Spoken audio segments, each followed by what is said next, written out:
Debbie looked out of the window listlessly. This was one of the worst days of her life, she thought. How can her mother palm her off to her grandmother, Lily, like this? Damn it! She was 14, almost 15, in a couple of weeks anyway. She could make a decision for herself now. The decision was no to staying away at grandmother's. She sighed, stood up and walked out the front door and looked into the horizon. This is like in the middle of nowhere, she thought. Trees and fields, and in the distance, cows and goats. Who even want to have such a world out of nothingness, she thought. She hated her mother at that moment. It was bad enough that she divorced Dad when she was 10, and then she had to remarry. Harry was all right as a person, but as another dad, ew. With his super white teeth and curly hair, he was a travesty to maturity. Now, they are on their honeymoon, a month in Bali and another month in Bangkok. Who goes to those places for honeymoon anyway? They eat crickets in Bangkok. Ew! Debbie decided to go for a walk. Her second day in the farm, and she was already gasping for breath. She wanted her friends, Kitty and Jade, and she wanted to go for her usual sleepover with them and talk about when they become models or film stars. She wanted them all, where they could wander forever while their parents worked. She stamped her feet in silent anger. She wanted to do the fashion dress-up in the internet. She wanted to play The Sims. It's no fun here. Nobody to play with, and her grandmother did not know the difference between a mouse and a bird. Besides, there were interruptions on the internet service. She wanted her damn pillow. In fact, she wanted her own bedroom with her books and computer and the posters on the wall.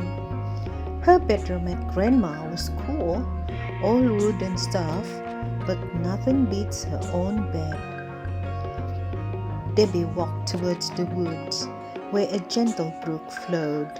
She remembered it from previous visits, and she distinctively remembered how good it was to splash in the water there.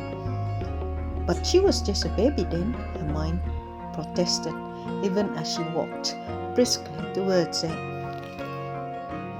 She came to the stream and sat down on a large rock, looking at it bubble away. It was a nice shady place with low-branched trees around. It looked kind of cool, but Debbie was determined that it was also awful. In fact, it was so crappy she could not imagine anything else crappier. She sighed, cupping her chin and staring into the bubbly stream. She wished she was at home where everything worked. School holidays, and she was wasting it in a farm. It was not even a working farm, just some animals in a tract of land. She stared into the water, not really seeing anything except for her resentment. She was jerked out from her reverie by a resounding splash. Somebody had thrown a rock into the water. "Hey!" she yelled, looking up. She stared into the greenest pair of eyes she had ever seen. A girl her age was standing in front of her, smiling. "Who are you?" Debbie asked, looking at the girl up and down. The girl was about her age, thinner and taller, but definitely her age. Her curly hair cascaded over her shoulder. "My name is Mary Lou," the girl said, extending her hand. Debbie shook it once and said her name. Debbie gaped at the other girl, not so much because she looked unkempt, but because she wore a dress, a long one, with frills at the bottom, and long sleeves. She even looked like she wore more skirts under her dress. Who wear them like that? New fashion? She has not heard or seen anything like those before, although Lady Gaga might not be averse to such costume. Not that she liked Lady Gaga, she's so bold. She stood up and followed the girl into the tunnel, made by a canopy of thick branches.